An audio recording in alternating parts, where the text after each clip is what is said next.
美國對委內瑞拉嘅軍事行動，導致加勒比海空域一度關閉。啱啱過去嘅週末，有過千班航班取消，造成大規模嘅延誤同埋旅客滯留。預料未來幾日往返加勒比地區嘅航班仍然會受到影響。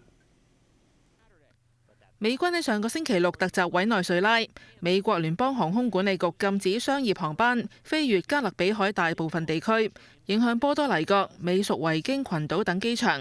雖然空域限制已經解除，但仍然有大批美國旅客滯留。We've continued to search frantically to try to get something, even if it's small groups, break us up into smaller groups. And we found a flight for our eldest daughter, who's 18.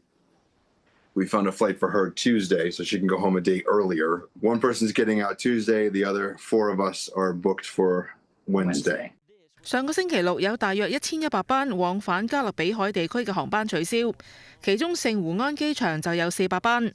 美國航空、西南航空同埋聯合航空等，琴日起加開幾十班航班接載旅客。有新婚夫婦喺費城機場滯留，佢哋原定飛往巴巴多斯嘅航班取消。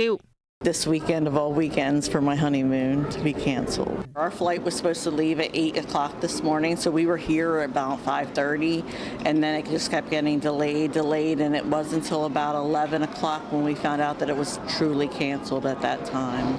加勒比海地區正值旅遊旺季，行程受影響嘅旅客人數眾多。